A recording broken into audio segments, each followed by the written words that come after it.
When we would have a critical incident, I didn't have any mechanisms. I wanted to help people. I'd bring them in and talk with them, but that's all we really had. It was get them back out on the street, get them back on the next run. But that wasn't the best thing. A lot of stuff stuck with people. I saw a lot of people leave the field or really become just bitter, angry people. And I'm like, God, you need to Yeah. leave. Like you need to go do something else. But you can't force somebody to leave that field and go do something else, but you can see it. Hi, welcome back to When the Call Hits Home. This is Jennifer. And I'm Ashlee. And Ashley, this one's been a long time in the making. Our guest today is Mike Mudd. And when we first started this podcast, I was in conversation with our guest today. And I'm so excited that we finally have gotten him on the podcast. So, Mike, I'm just going to hand it to you and you tell us a little bit about who you are, and we'll go from there. Oh my gosh. Well, I'm excited to be on today. It has been a long time and been friends for a while, so I'm excited to be on this and tell a little bit of my previous life and experiences and what I've been through and how it relates to what you guys do. And so I'm excited to be here. Well, you mentioned past life. So tell us a little bit what you do now and then what your career was before. So I am a realtor now. I've been doing this for a little over 12 years, 12 and a half years now, coming up on 13 years. Before that, I was a paramedic here in Louisville. I did that for 25 years. The Ooh. last several years, I was a captain over operations for private service. When I was on duty, I was in charge of everything from dispatch to the crews to discipline to making critical scene runs and helping out the crews and mentoring and things like that, which seemed to be fantastic when I was a street medic. I was like, I want to be that person. Right. And I did love it. But ultimately, managing people was where I got to. It was like, this is not as much fun as it looked like from the outside. And so managing the crews and things like that really got me to a point where I'm like, I'm not looking forward to going to work anymore because I Oh, know I've got to deal with this person and this person. I know it's going to be difficult. That's when I really started. Like 25 years is probably enough, and I need to look into my next career. And I dug around a little bit and looked at nursing programs because that's a natural right. Yeah. transition from paramedic to nursing. I just wanted to get out of the medical field completely. And I grew up watching This Old House on Oh, PBS, yes. PBS, yeah, and all of those remodeling shows, and just I'm like, well, let me talk to some friends in real estate. Long story short, I took my test, got my license, and it just exploded for me, changed my life. A lot of things I've been exposed to, and a lot of work I've done on myself has been through going to conferences and different self-help speakers, and I do and continue to do a lot of work on me because I I need a lot of work. So Oh, and dating back before that, I grew up here in Louisville. I was part of a family. My mom and dad got divorced when I was about one. My mom remarried my stepdad, who was a police officer, and I was about three, and my dad remarried when I was about six. So I've always had two sets of parents, but I lived with my mom and my stepdad, who was the police officer. Yeah. Mike, I only knew you as a realtor, and it's so funny. Mhm. Like, you've had a couple past lives before we got to know each other. I do think people need to know if they're in the Louisville area and need a house that they need to reach out because you're amazing. Again, I've only ever known you as a realtor and you only hear great Thank stuff you. about Thank that. you. But we do want to talk a little bit about kind of what drew you to becoming a paramedic in terms of that as your first career. Well, that was not what I was going to do at all. Obviously, my stepdad was a police officer, and that's what I wanted to be when I grew up. From as What? as I can remember, always, I wanted to be a cop. I went from my big wheel days to my bicycle days. I made this blinking with my eyes for the blue lights because my stepdad was a oh, I love that. homicide detective and he had unmarked cars.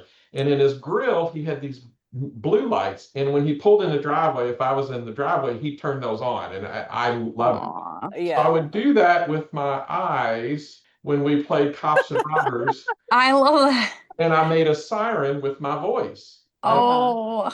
I was always a cop. And so the joke was that I was going to grow up to be a police car. So I was Precious. always fascinated with the lights and the sirens and all of that. My plan was I was going to graduate high school and then I was going to go into the Air Force. And when I got out of the Air Force, I was going to be a cop. And so I remember telling my stepdad at one point, though, I saw an ambulance driving around. I was like, oh, I think I want to do that. He's like, no, you don't want to do that. And I'm like, why not? And he's like, people throw up in your mouth. And I'm like, okay, I'm out. I'm good. Oh, My mom didn't want me to be a cop. She had him bring understandably. home some homicide pictures one time to try and discourage me from doing that, to like scare me out of it. And I just loved it. Like, oh, these are Right. Wait, really sign me cool, up even more. Yeah, I had those for years. Up until probably 5 years ago, I was going through some stuff. I said, I should probably shred these. Like, if somebody goes through these pictures when I die, they're going to be like, what? What? What? Uncle Mike was weird. What?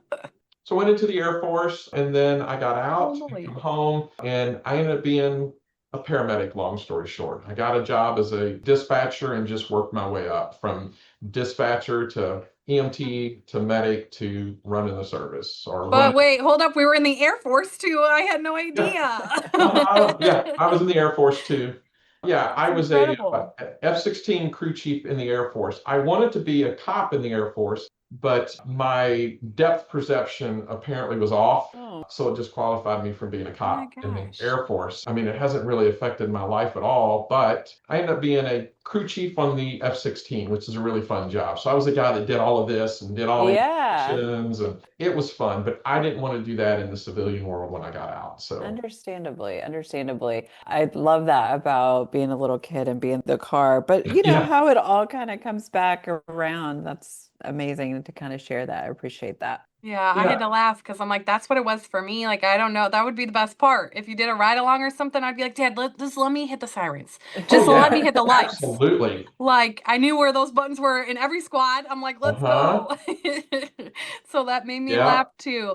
I think what's really cool is we've been in search of finding somebody in the EMS world to come on here because we really want to represent, right? And we haven't had this amazing opportunity. So I'm so grateful that you're here. And I wanted to ask if you could just describe maybe a little bit of what a typical day or night, whatever that shift was for you, kind of looked like on the job. Well, EMS is a different animal than fire or police. EMS, we are very independent and we think independently, which is what makes you Mm. good at the job. Because when you're on the scene, nothing's the same and everybody's signs and symptoms and stuff are all different. So we have to think independently on our feet. And so it's much different than the fire service or the police department. It's like when this happens, you put water on it or you put handcuffs on it, and so and I we're love like we're that. all over the place, I love so that. whether it's a stroke or a heart attack or trauma and car accidents, you're always having to, each situation presents its own unique challenges. I guess a day in the life or a night in the life, because you work both shifts a lot of times, would be mostly sitting around. You do a lot of that. Now, when I worked for the city, I worked for like our unit and our shift was ranked like fifth busiest in the nation. Oh, So wow. here in Louisville, which was surprising, a lot of it is whole hum stuff. I've had a cold for 3 days, sick babies, parents don't know what to do with the kids, or they call because they're throwing up blood. And when we get there, we're like, oh, well, what did they have to eat today? They had cherry popsicles all day. And so the blood isn't blood, it's just cherry popsicles. Mhm. Gotcha. Dealing with fevers and delivering babies and things like this. So a lot of it is kind of not too exciting. We used to say it's 80% kind of boring, not really needed EMS stuff, and 20% of some of the craziest stuff you could ever imagine in your Yeah. life. You're in the middle of a shooting situation and you're in a house or you're on the street and people are screaming and yelling, and sometimes the police are there first. They usually are now. Back when I was doing it, they weren't. It was kind of our goal was to beat the police to everything. Kind of a challenge we both had against each other. Police would try to beat us and we try to beat them. Some of the stuff was crazy, but when you're that type of person, that's what you thrive in. You thrive in bringing some calm to chaos. That's what I Mhm. love. I love being, once I got my Oh, medic, I love that.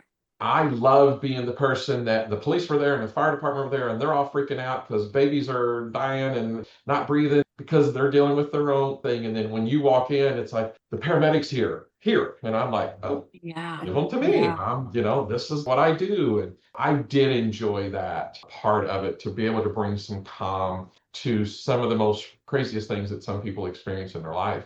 Just Yeah. being able to slow down and slow your speech down and speak in a calm manner, and you slow your cadence down. The crazier it is, the slower I talked and the quieter that I would got. I would get very monotone with people, just trying to calm them down most of the time.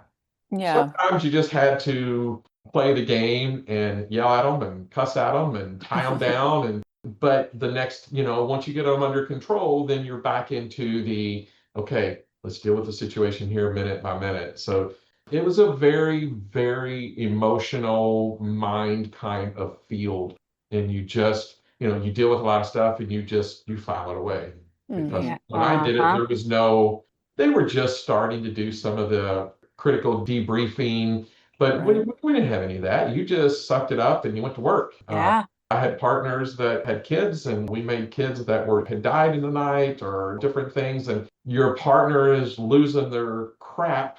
And Yeah. I want to cuss on your podcast, You can but it ask was there. Ashlee. I'm the one So that'll drop it. okay, So good. Yeah. When your partner's losing their shit, the yeah. other partner has to like calm down. I've got this. You go walk away. Let me deal with this. And they would do the same thing for you for the most part. So Well, I appreciate you sharing all that. And I was wondering, like, when you became a captain, that kind of knowing people's, what's a good fit, or knowing Mhm. somebody has a family and they're showing up to a child incident, is that something that played when you were kind of in that leadership role more? Or was it more the frustration of getting shifts covered that was tougher? All of that, Yeah. and holding crews over because we didn't have enough crews to cover the run volume that was coming in, and people wanting to go home and go home to their families, or they've been on shift for 10 or 12 hours, and you're like, I can't let you go because we don't have enough people here to cover what we have. And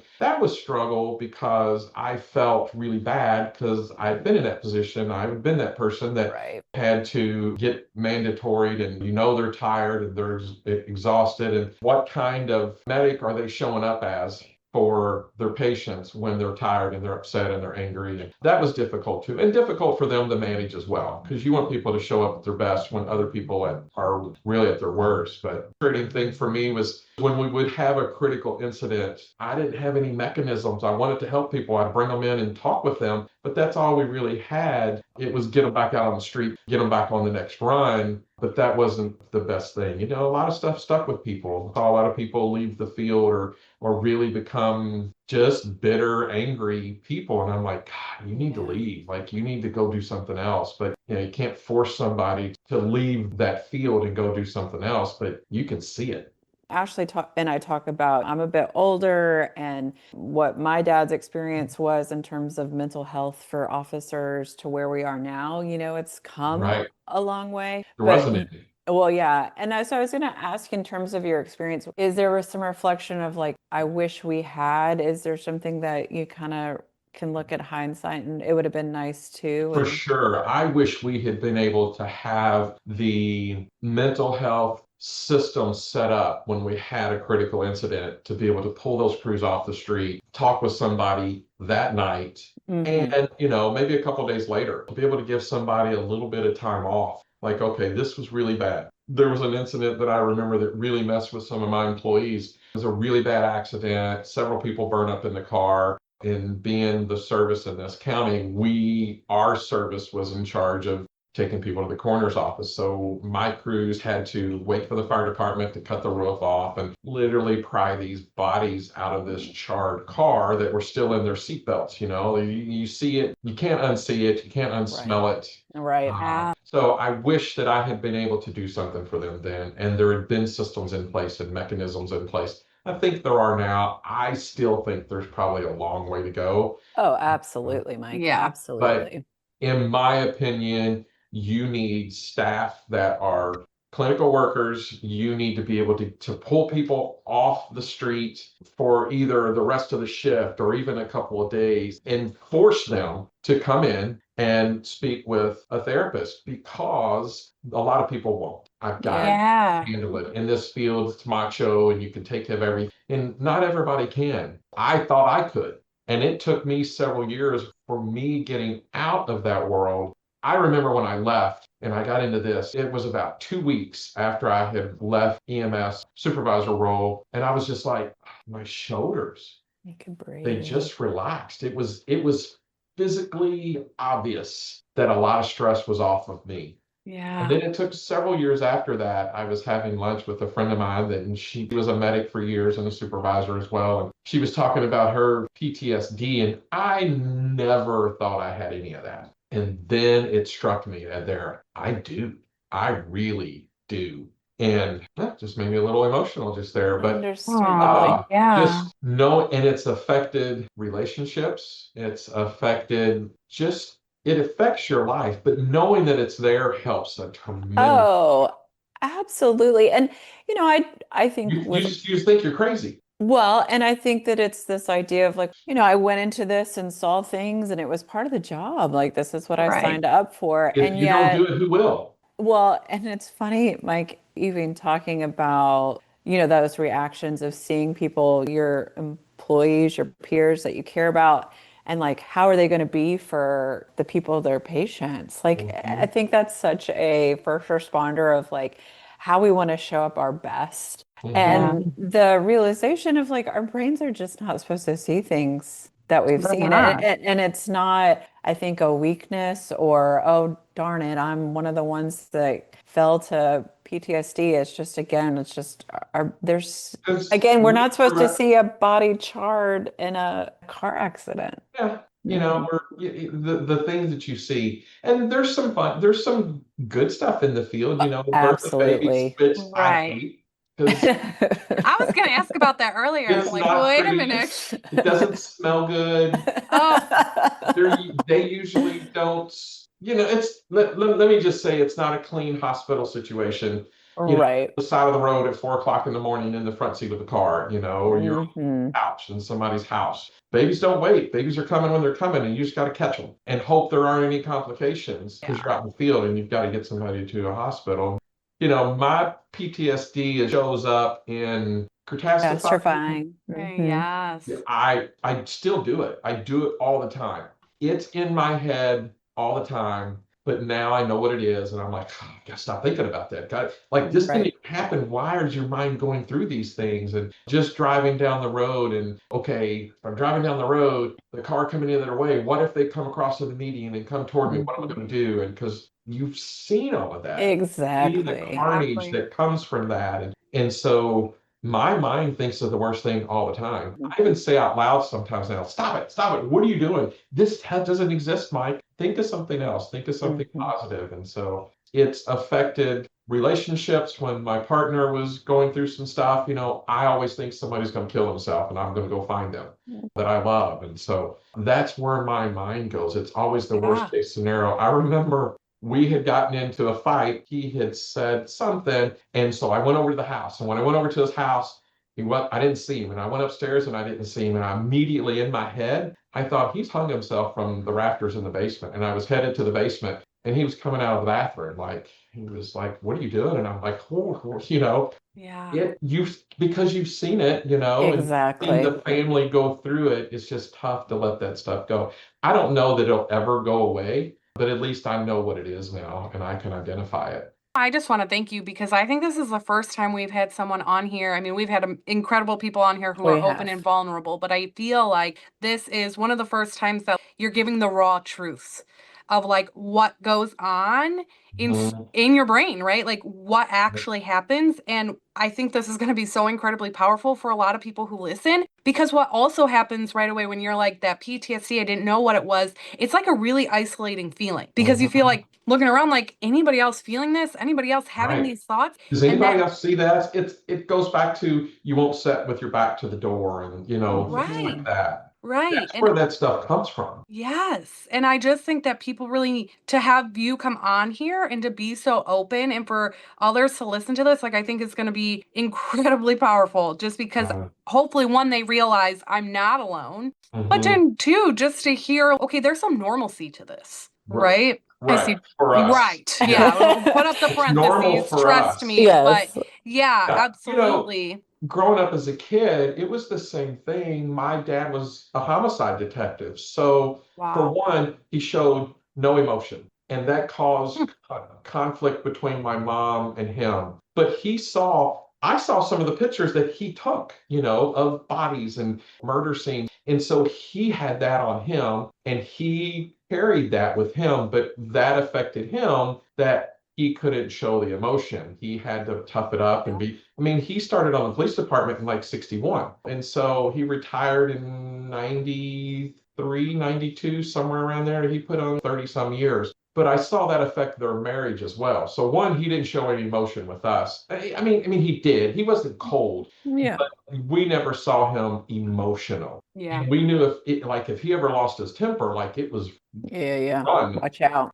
And my Mhm. mom was the opposite. My mom was always yelling and taking care of the kids. So that was all on her. But I remember her saying, he doesn't show any emotion. Like, I need somebody to have some emotion. And it ultimately led to their divorce. And then they got remarried again after he retired. But that took an effect on them. And it also affected how my mom raised us. Like, we grew up in a nice neighborhood. I was just driving down there a couple of weeks ago, showing a friend where I lived. Like, we weren't supposed to go around the block. Definitely didn't go into the woods when we were kids because people would get us. Because my mom also knew from him what happened to people somewhat. And Right. so she was very protective of us. And we of course, we went into the woods every chance we had. We Of drove around the course. block and did all of those things she told us not to do.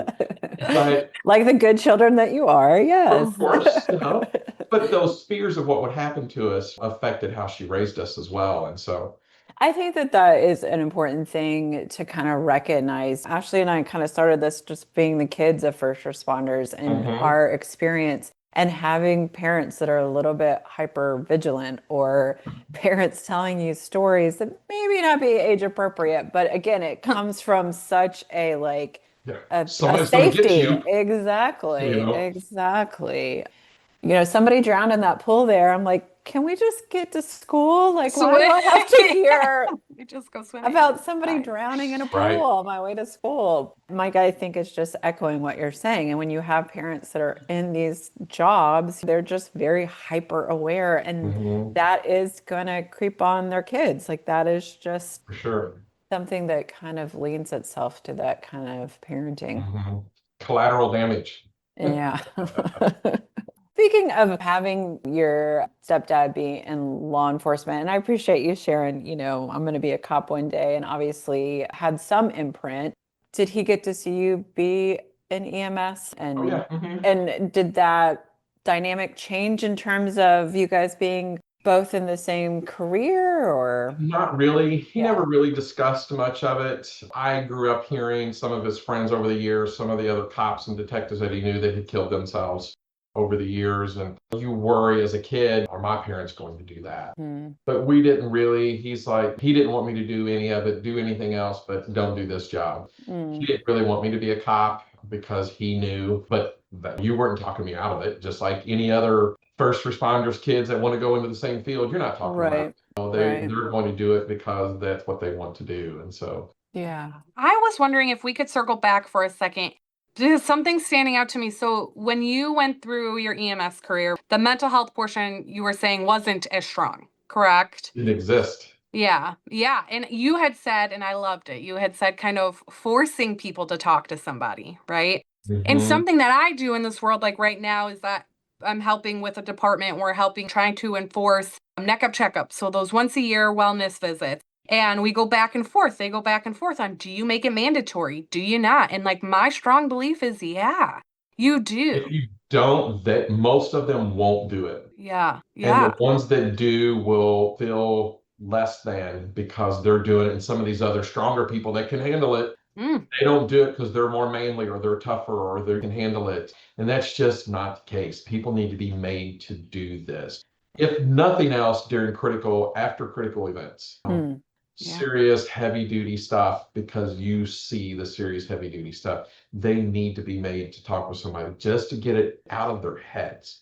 Yeah. We just lock it away. I remember my mom telling me one time, "You've gotten really cold." And I'm like, "No, I haven't. What are you talking about? I'm not cold." But she was right. Like, to stay in that industry for any amount of time, you have to be able to put it away and put it in a box and lock that box. If Mhm. not, you won't stay in it long. You'll just drive yourself crazy or you'll kill yourself. I mean, people do it all the time in this field. I don't think the public realizes how much suicide happens between police, fire, and EMS. Yeah. Um, Oh, Mike, we talk about it so much here. it It's happens so such a much, and it's reality. so sad. And it's because you aren't supposed to talk about it. You aren't made to talk about it. It should be part of the training, just like you have to do continuing education every year. It Hmm. shouldn't be any different. It should be part of taking care of people that do this job, because Preach, if Mike, you I don't, preach. know. if you don't, you run them into the ground, and they do crazy stuff. We see all the time. The police, the fire, EMS are being arrested for doing stupid stuff that shouldn't be Impulsive. doing. Yeah, and it's because you take on so much for the public, and all the public sees is, oh, a policeman was doing that. Well, crooked cop, or crooked medic, or bad fireman. But it's the job. It's their fault at the end of the day because they made the decision to do the wrong thing. Mhm. However, they didn't get in this industry to do the wrong thing. Yeah. 99.9% of people didn't get in this industry to take advantage of people. It happens because of what the job does to you.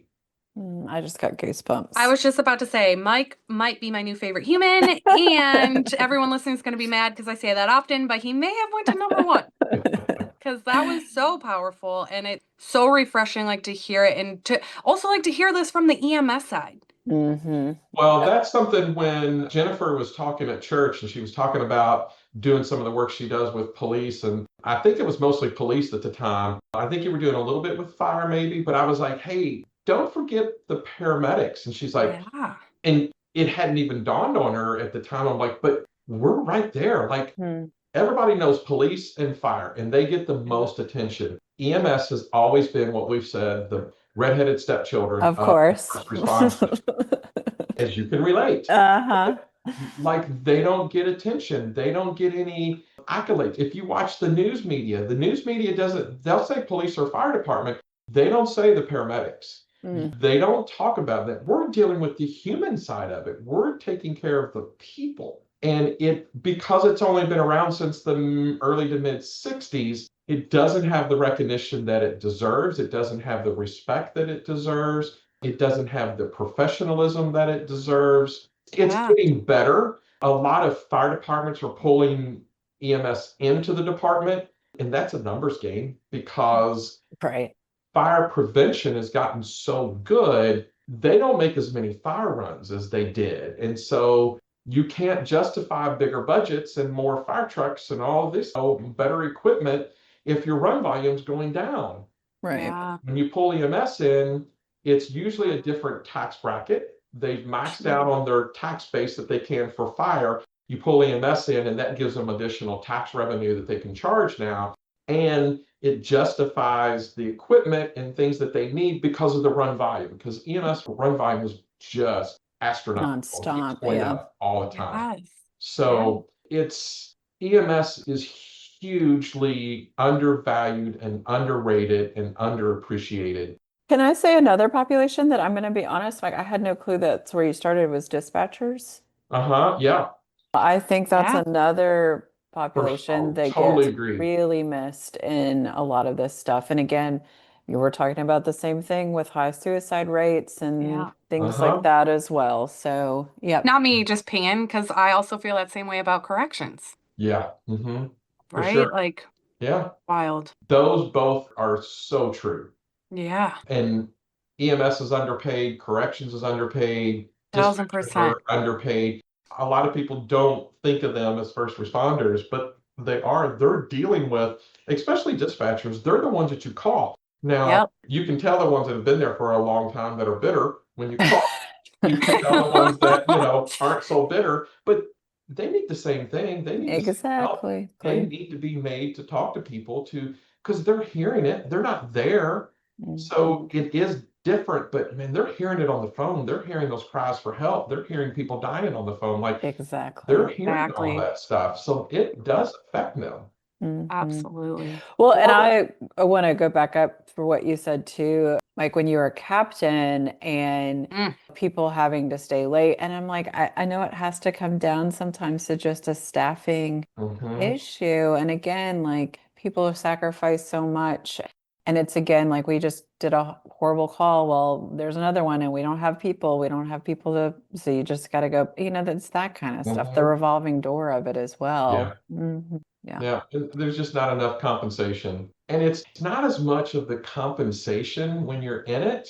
That's nice, but it's the other support that would be Absolutely. huge.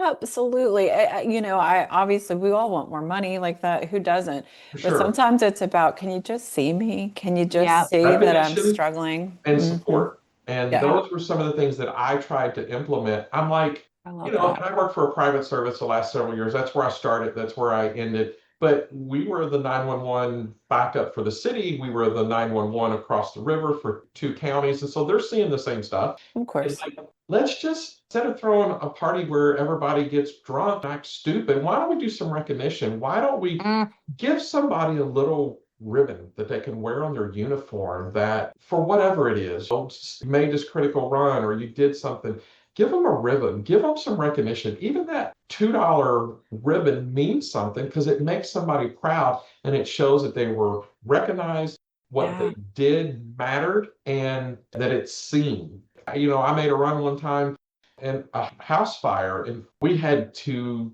dead babies that we were trying to resuscitate in Hmm. the ambulance and the mom because there was like five of them. And so we load up as many people as we can in each ambulance because you only have a limited amount. And they all died. The pregnant mom died. But we were all recognized. We were part of the fire department at that time. And so we were all recognized for that. And we played off, oh, we don't need it. But it did mean something. It really It did. did.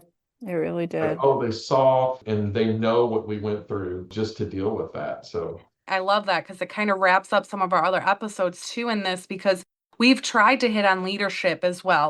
I'm a big proponent of I will go to the lengths of like, I don't know, getting myself in trouble for it. But I just think that there's what you're saying is so true. And then we had Tom Rizzo on here and we've had people on here and it's like, what is the key to a good leader in these organizations, right? At these departments, what I feel like you're saying, and it keeps coming back to is just see your people.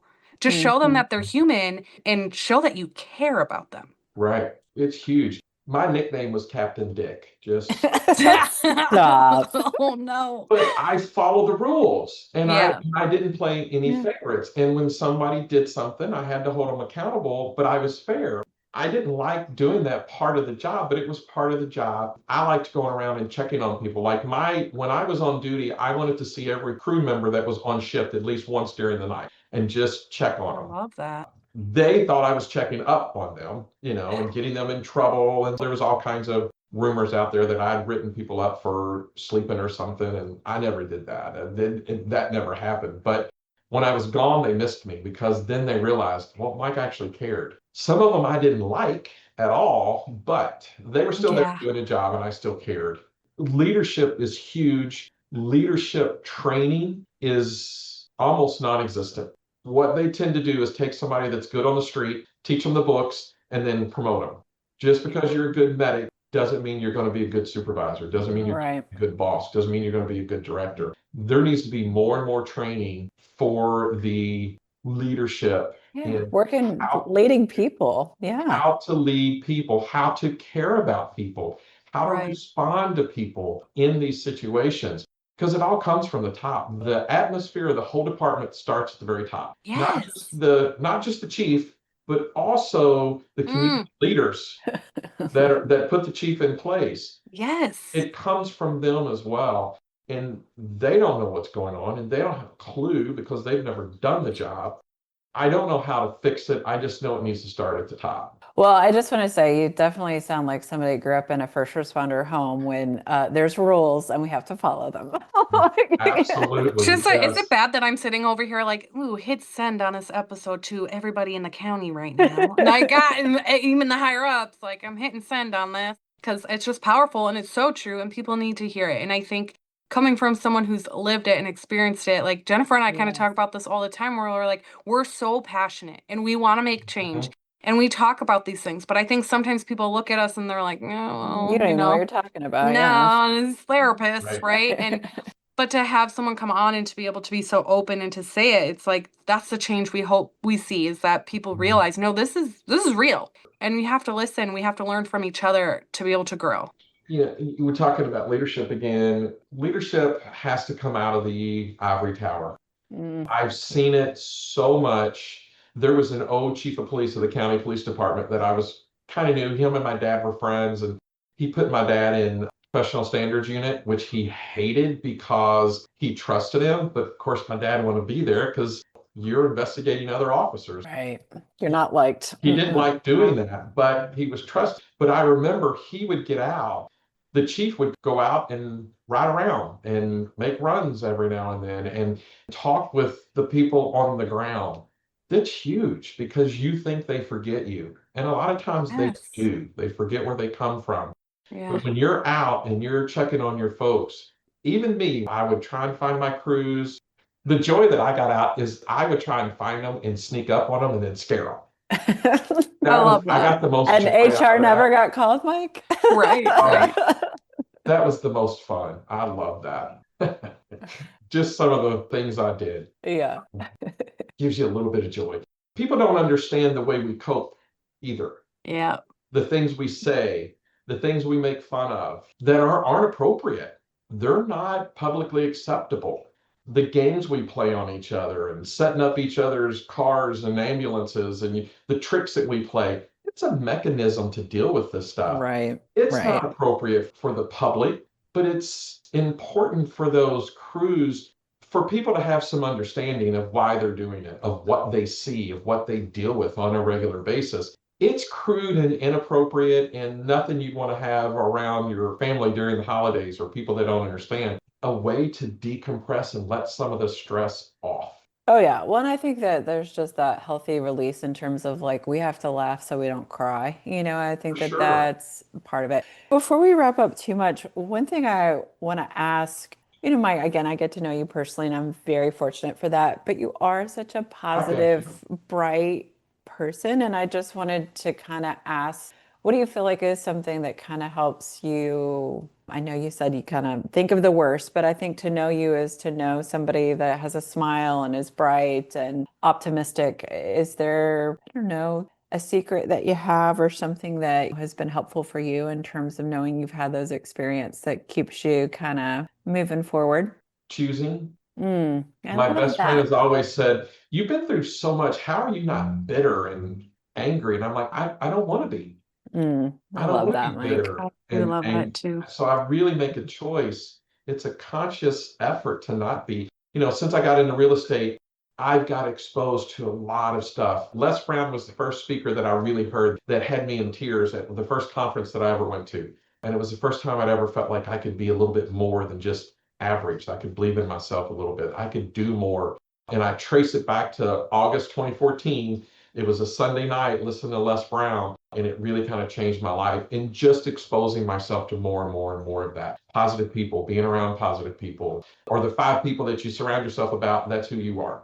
Those I things are love really that. true, and I didn't believe any of that. I was never exposed to any of that. Jennifer, all of my family's passed away.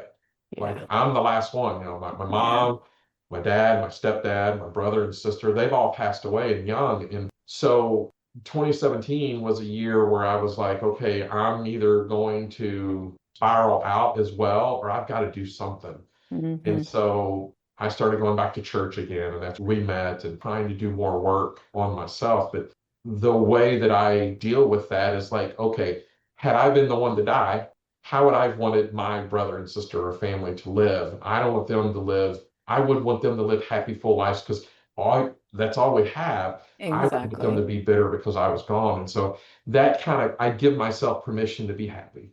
A And, beautiful and walk I, with grief. for me, it's a tribute to them. Like, Yeah. because I still get to live this life until I can't. And so I need to live it as best I can and be the best person I can because I think it's honoring the ones that can't. I absolutely love that. Mike, that's making me have my feelings. I Yeah. know, me Don't too. make I'm me not gonna emotional. lie. I'm Yeah. feeling that. Yes.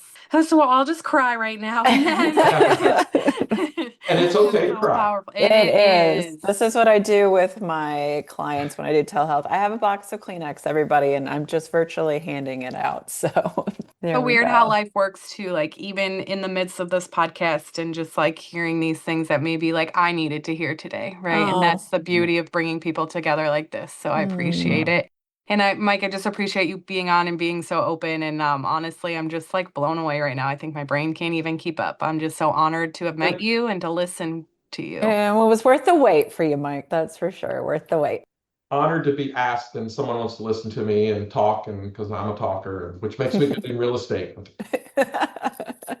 So Oh, again, if anybody needs a realtor in New Louisville, yeah. Kentucky, hit up Maybe a Mike. little crazy, but I like to have fun. And Yeah, all the good stuff. the other thing I think the previous career has helped me in this career to be able to deal with people and emotions and people Oh, and their money, but also to be able to bring a sense of calm when things are spiraling out. It's like I hear myself that same, my voice, my I I cadence love was goes that. thinking down. that. Yes. I was Voice is thinking like it's that. gonna be okay, and we're gonna get through it.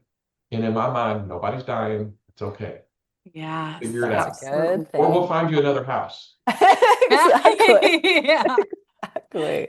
And thanks for having me on. This has been a lot of fun. I really do appreciate it. Oh, Oh, you're thank you. And awesome. thank you for your time. Jennifer, do you have any closing statements? I just love Mike, and I'm glad that we got to spend some I time with know. him. I'm just so, so thankful. And we want our listeners to always remember that when the call hits home, Jennifer and I are here for you. So thank you guys. And thank you so much again, Mike. We are pumped about this episode for sure. Thank you guys. Bye. Thank you.